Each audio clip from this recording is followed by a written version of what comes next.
คำนี้ดีฟีเจอริงวันนี้มาแบบรวมฮิตให้ดูให้ฟังกันยาวๆครับแต่วันนี้เราคัดมาเฉพาะท่อนที่น่าจะเหมาะกับคนที่ตอนนี้ชีวิตติดลม maybe you feel trapped maybe you feel stuck and you don't see how you can go on but you know what maybe you can just fix it easily by just unlocking something within yourself changing the way you think บางทีแค่เปลี่ยนวิธีคิดนิดเดียวหนทางข้างหน้าสว่างไสวได้เลยนะครับ and almost 100% of people I've talked to on the show despite their success they have been through the same thing as you. So give it a listen. Maybe you'll find something applicable to your situation. Who or what would you say is your worst enemy? I think this answer might be the same for a majority of people is that you yourself are your worst enemy. Yeah, because I strongly believe that you're your worst critic. You're always going to be the one who pulls yourself down more than anybody else.And you're always going to be the most critical of yourself, and you're always going to be the one to put yourself down. Like you could be the meanest. You are the meanest person to yourself. You are the meanest person to yourself. Yeah. And also, sometimes the thing that's preventing you from getting better is also yourself. Most of the time, it's something that you don't even realize sometimes. And so, I think if you look at external factors, say like 100 people.give you a compliment and one person says something bad and you yourself take the bad thing, then it's not about the external factors anymore. Yeah. It's about you yourself. Yeah. Fixating Yeah. to that one comment. One comment, yeah. And how do we turn that enemy into a friend? You have to be I'm guilty of this sometimes, right? Like of being too self-critical. And so I think for me I always tell myself I have to be fair to myself. I have to treat myself like how I would treat other people. So if I mess something up or I don't do as well as I thought I should, I have to be like, hold on, wait a minute. If somebody I loved did something same, what would I say to them? Would I say, come on, man, why did you do that? Right? Yeah. Or would I say, it's okay. Like you tried, you get it next time or something like that. So we have to treat ourselves like somebody that we love or that is worthy of our love. Oh, again, I really like how you use the word fair instead of super kind because that could be like poisonous sometimes too when you are being too kind to yourself, right? But you have to be fair, like the way you treat your best friend. Yeah. That's how you treat yourself. Or treat a pet because sometimes like you're really fair with your pet and you don't realize it. You're actually the most fair with your pet.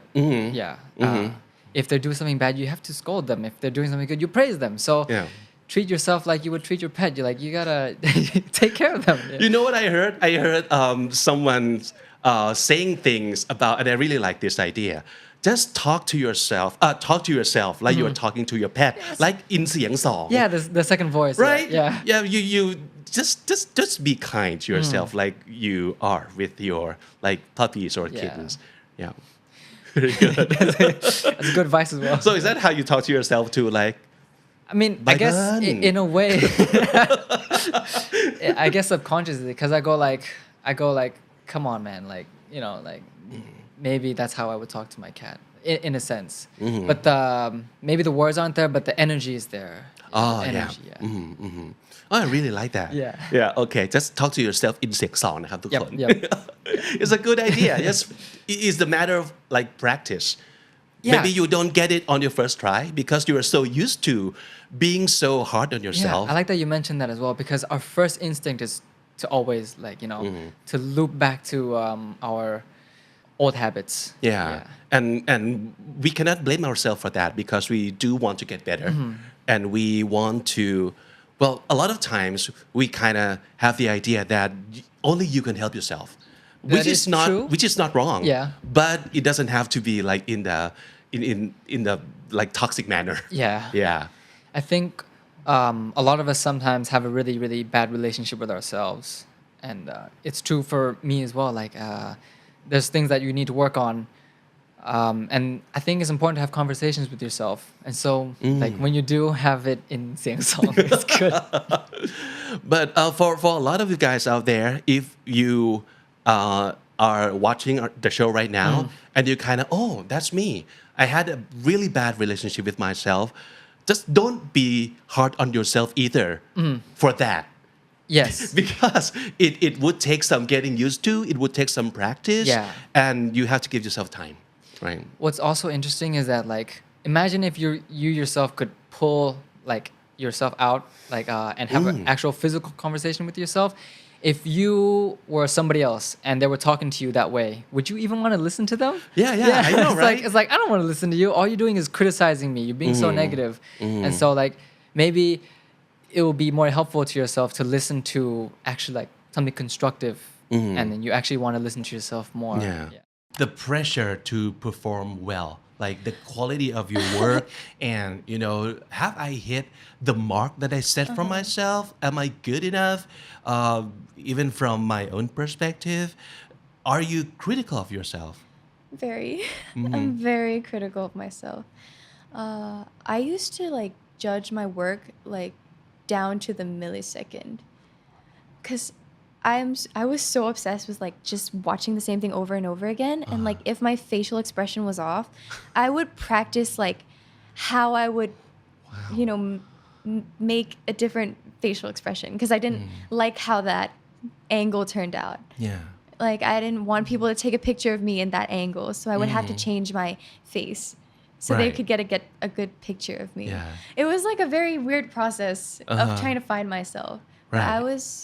I was very critical of my work. I think now I'm more chill, but not in the way that I don't care at all. I care a lot. I want the quality to improve every time. I want people to know that I put a lot of time and effort and judgment into my work. That's why it takes so long for me to come out with a song. Yeah. I think I found the good balance between being too attentive Yeah. and being like too little, like not caring at all.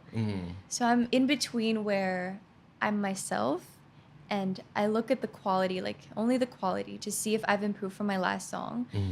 And honestly, I think I'm like a perfectionist. Are So- you? Or are Yeah, I am. Okay. So I care a lot about like, I want everything to be Yeah. close to perfect in my eyes. For me, what I've always believed in is like there is always gonna be a better you. You're gonna grow every day. Like if I set my limitations to just, oh, this is the best I can get, I don't think I'll be going anywhere with that. So ever since How to Love, I think during How to Love I was too strict on myself, way too strict on myself. I was telling myself like, I'm the worst, I'm terrible, I need to get better. But now my mindset has changed. My vocabulary has changed. My, encouragement system has changed as well. I tell myself that tomorrow will be better. My Yeah. performance tomorrow will be Yeah. better because I've learned from my mistakes like today. So that's growth mindset. Yeah, It sounds a lot better. It sounds a lot better than before. but I really like that too. That the belief that you can always do better. Yeah, and as long as you can still enjoy every minute of what you're doing. You used to say long time ago, I guess, that you kind of feel like sometimes you don't belong to either like American or being Korean. So do you still feel like that, or all that just has gone away? I think, I don't know when I started to think this way, but I feel equally both. Okay. So that's not the alienation, Yeah. but belonging to both. Yeah. Because I think before it was like, I don't belong in Korea because I'm too American. I don't belong in America because I'm too Korean kind of thing. Yeah. Whereas now I think of it as like a superpower, because I like to think of it as like a third cultured person. If you're a child of immigrants, or if you're somebody that has like moved from one place to another and you don't really know how to identify, instead of it thinking it as like a handicap of you are limited because you're not fully one of us, now I think of it as like, oh, but I know more about this culture than you do. You only know about America, or you only know about XYZ. But I know about Korea and this and that and all these other experiences. So it's more of a enhancing superpower than it is a limitation. And that has really helped in how I approach things with confidence. Because I think when you don't feel like you belong, you're always insecure and you always feel like nervous about like, what if I don't get accepted? But I try to flip that and say, well, I can fit into any situation now. And that's been a very empowering kind of mindset shift for me. Yeah, I really like how you put it, like turn it into a superpower instead of the shortcomings. Because it's very understandable that it used to be such a bad thing to be diverse because we used to be all about like unity, right? Right. We have to like stick together and be alike.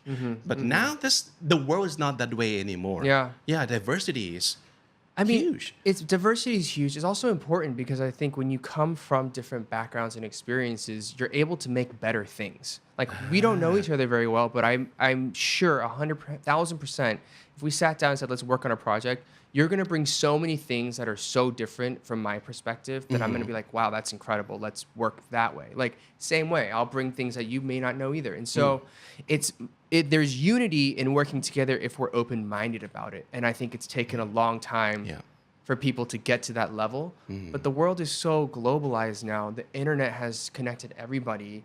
We have team members all across the world, and everybody brings something so special that is specific to their unique background. And that is, I really think, a superpower. Yes, so for those listening, there was a controversy when I won Miss USA where people were saying that I maybe rigged it or there was favoritism. And long story short, we had an investigation with a law firm that proved that all like allegations were false. But when I became Miss USA, it was really hard because everybody thought I cheated, and I was like, I worked so hard for this, and I felt like the world was trying to bring me down, or that's how it felt. You know, and in my mind, I was like, everybody's trying to bring me down because it was in headlines. But I think my advice for everybody is, you know, everything in life happens for a reason. I said that I was given this adversity to make me stronger. So we always hit roadblocks in life, but it's really how we take that and spin it to be our power.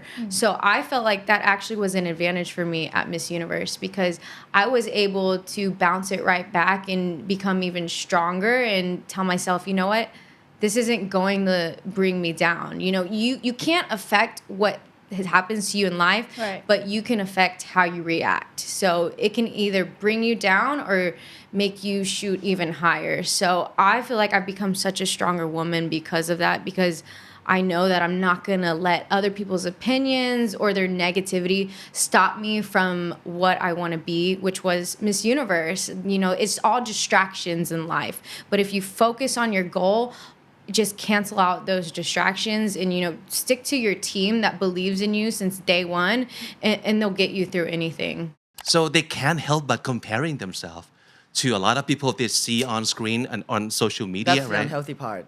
Yeah, we compare ourselves, we compare so much, and so when we see many successful people, we downgrade ourselves. We look down on ourselves, and that's not good. That's the unhealthy part. So I would say to them that, you know, whatever dreams you have, keep that dream alive. Don't let it die. Okay. Yeah, don't let your passion die.